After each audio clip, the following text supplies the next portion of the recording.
الشيطان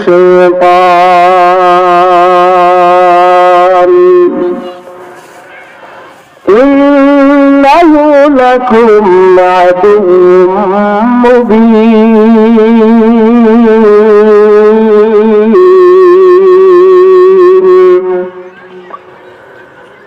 وقال النبي صلى الله عليه وآله وسلم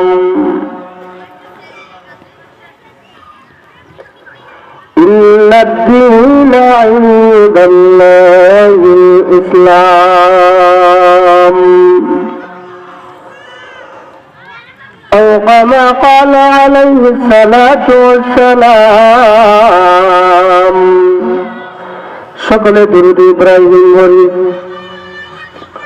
اللهم صل على محمد وعلى آل محمد كما صليت على إبراهيم وعلى آل إبراهيم إنك حميد مجيد اللهم بارك على محمد وعلى آل محمد كما باركت على إبراهيم وعلى آل إبراهيم إنك حميد مجيد الحمد لله শিশু কিশোর ইসলামী যুব সংঘের উদ্যোগে আজকের এই ইসলামী মহাসম্মেলন আর এই মহাসম্মেলনের প্রথম অধিবেশনে আছি আমি আর এই মাহফিলের প্রধান অতিথি সুদূর কোম্পানিগঞ্জ থেকে আগত হযরত মাওলানা মুফতি আনোয়ার শাহ কোম্পানিগঞ্জি। উক্ত মাহফিলে সভাপতি হিসেবে আসন গ্রহণ করবেন মুফতি আজিজুল হক সাহেব, পরিচালক মুসলিমপুর মাদ্রাসা। আরো সভাপতি হিসেবে আগমন করবেন হাজি আব্দুল নূর সাহেব, আরো আছেন সিরাজুল ইসলাম সাহেব, সরওয়ার নূর চৌধুরী সাহেব। আলহামদুলিল্লাহ, তো মহান রব্বুল আলামিনের দরবারে শুকরিয়া আদায় করি যে মহান মৌলী বা মুদ্রিকে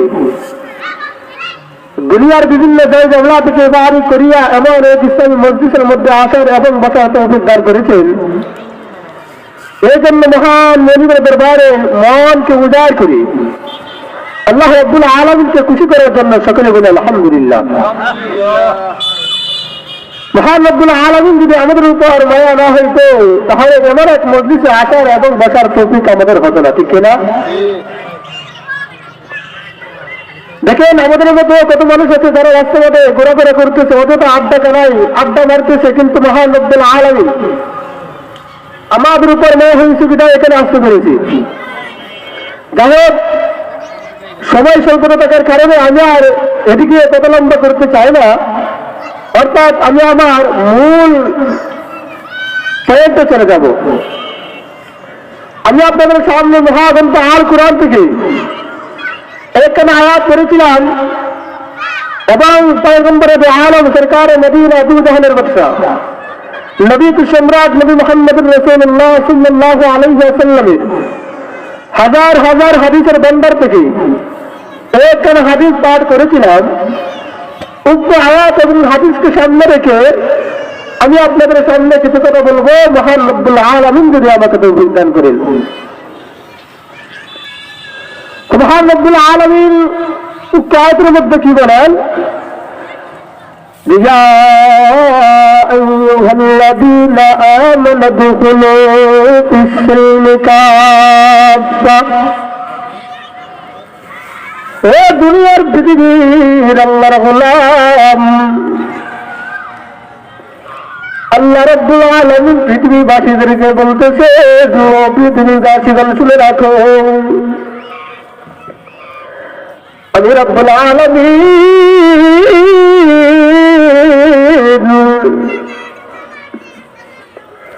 কোরআনের মধ্যে বলেছি ইয়া আইয়ুহাল্লাযীনা আমানু দুখুলু ফিস-সিলমি কাফা।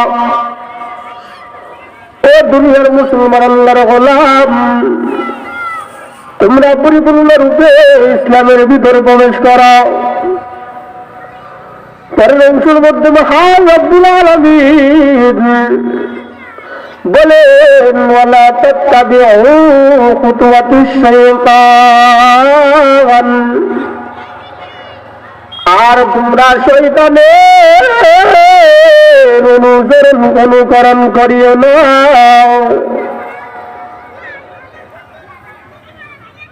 এরপর অংশের মধ্যে আল্লাহ রাব্বুল আলামিন বলেন ইন্নাহু লাকুম আদুউম মুবিন,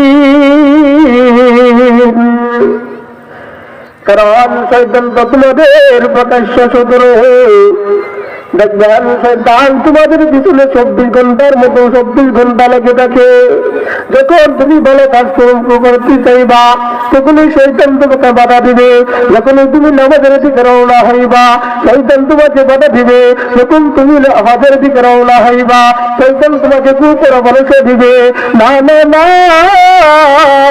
তোমরা হজে যাইও না, তোমরা মসজিদের দিকে যাইও না। লিখে নো বলে আল্লাহ রাব্বুল আলামিন কোরআনের মধ্যে বলেছেন ওয়ালা তাত্তাবিউ খুতুওয়াতিশ শাইতান, তোমরা শয়তানের অনুকরণ করিও না। যদি তোমরা শয়তানের অনুসরণ করো তাহলে তোমাদেরকে পথভ্রষ্টের দিকে এগিয়ে নিয়ে যাবে।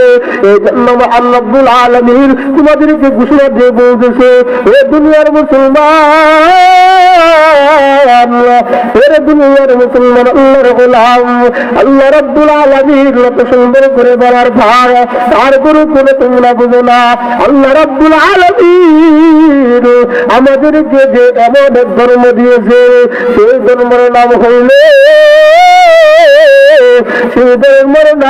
হইল ইসলাম।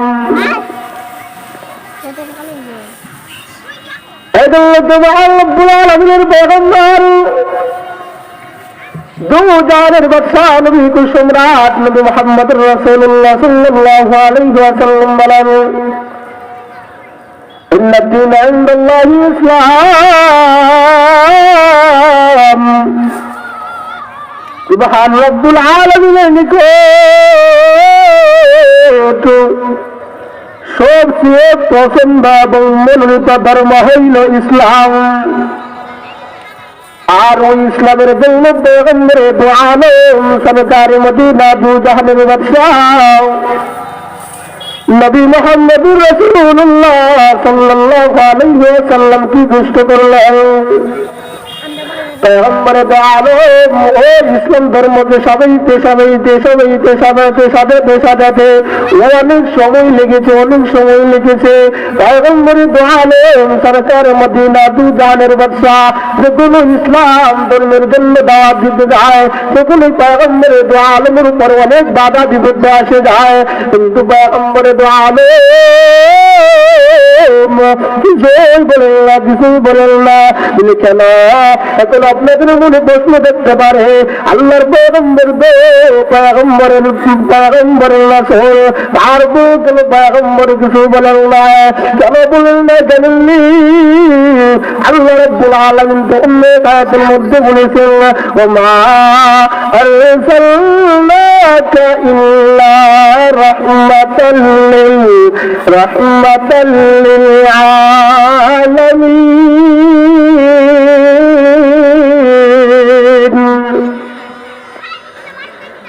পয়গম্বর তো কিছু বলেন না,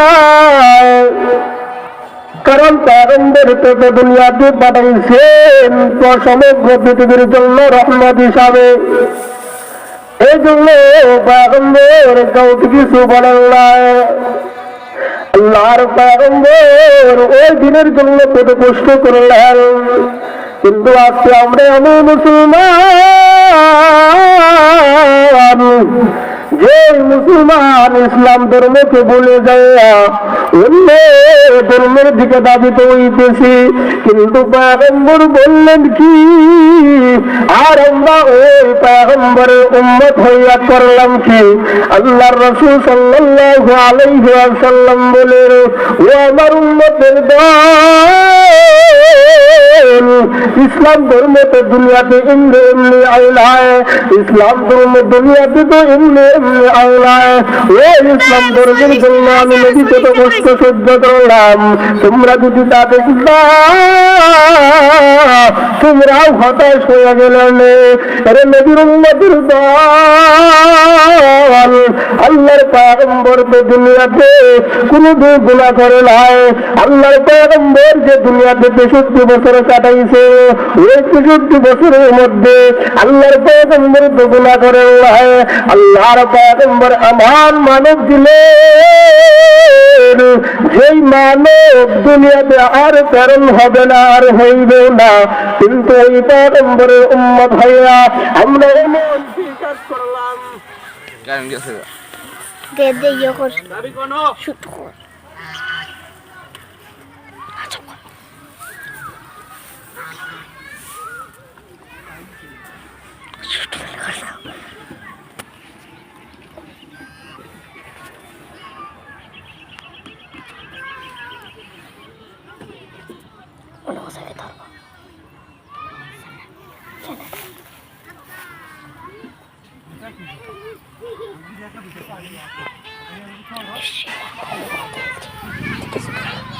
সুন্দর করে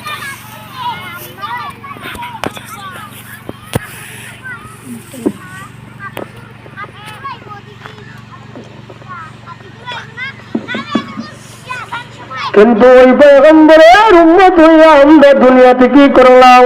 পয়গম্বর ইসলামের জন্য এত কষ্ট করেছে, কিন্তু আমরা ওই পয়গম্বরের উম্মত হইয়া কিছুই করতে পারলাম না।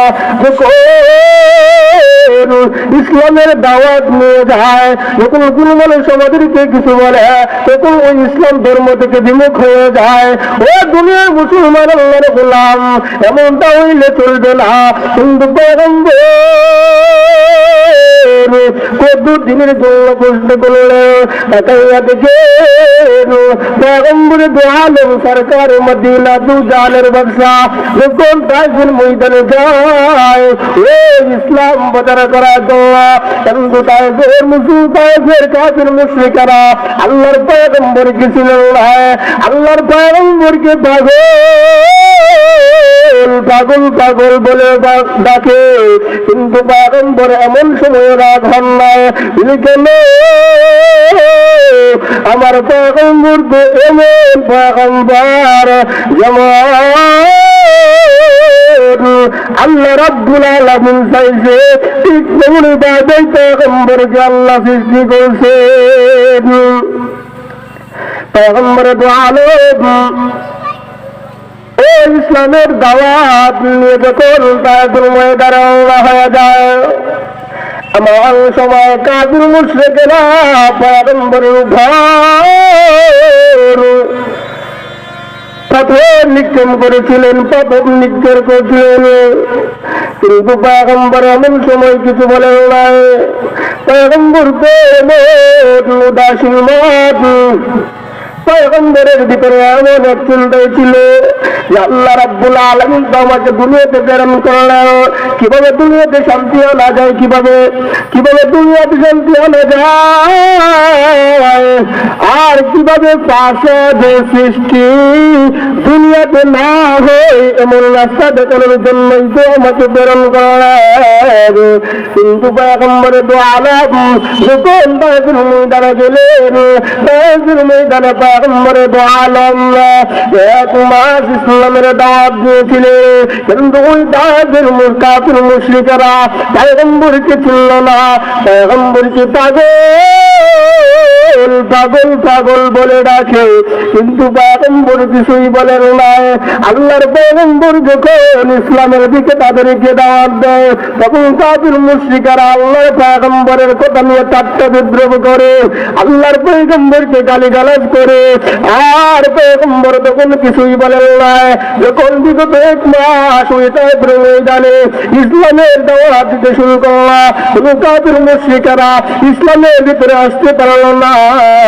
এমন সময় পয়গম্বরের দু আলম ওই তায়েফ থেকে যখন আবার চলে আসার সময় কাফির মুশরিকরা আল্লাহর পয়গম্বরের পিছনে লাগে গেল, আল্লাহর পয়গম্বরের উপর পাথর নিক্ষেপ করল। কিন্তু আল্লাহর পয়গম্বর এমন সময় আল্লাহর পয়গম্বর তো কাউকে কিছুই বলেন না। আল্লাহর পয়গম্বর মনের ভিতরে একটাই চিন্তা, আমি যদি তাদেরকে কিছু বলি আল্লাহ রাব্বুল আলামিন তাদেরকে ধ্বংস করে দিবে, আর আমি যখন তাদের উপর যুদ্ধ করি আল্লাহ রাব্বুল আলামিন আমার বাত ফিরিয়ে দিবে না। সাথে সাথে ওই তার ময়দান ধ্বংস হয়ে যাবে, আর ধ্বংস হয়ে যাবার তায়েফের মানুষেরা ইসলামের ভিতরে আসবে না। এর নবীর উম্মতের দল আল্লাহর পয়গম্বর দিনের জন্য কত কষ্ট করলেন, কিন্তু আমরা ওই নবীর উম্মত কিভাবে নবীকে বলিয়া বসে রইলাম। এর কবল করে আল্লাহর গোলাম, তোমার ভিতরে কি একটু ভয় ঢুকে না যে আমার কি হবে, আমি যদি বিদুর্ণ হয়ে দুনিয়া থেকে বিদায় হয়ে যায় কবর জগতে আমার কি হবে। এরে নবীর উম্মতের দল সাহাবায়ে কেরামের দিকে তাকাইয়া দেখো, সাহাবায়ে কেরামের দিকে তাকাইয়া দেখো, আল্লাহর পয়গম্বরের সাহাবী হযরত বেলাল রাদিয়াল্লাহু তাআলা আনহু ইসলামের জন্য কত কষ্ট করলেন। আল্লাহর পয়গম্বরের সাহাবী বেলাল রাদিয়াল্লাহু তাআলা আনহু যখন কাফেরের কাছে বলতেছিল, এমন সময় পয়গম্বরের সাহাবী হযরত বেলাল রাদিয়াল্লাহু তাআলা আনহুর টুট লড়তেছে। এমন সময় কাফির বলে, ও বেলাল তোমার টুট লড়ে কেন? আল্লাহর পয়গম্বরের সাহাবী হযরত বেলাল রাদিয়াল্লাহু তাআলা আনহু বলেন, আমি আমার মালিকের নাম জপতেছি। ওই কাফির মনে মনে চিন্তা করে না হয় নাকি আমার নাম বলতেছি, আবার যখন জিজ্ঞাসা করতেছি, ও বেলাল তুমি কার নাম জপতেছ?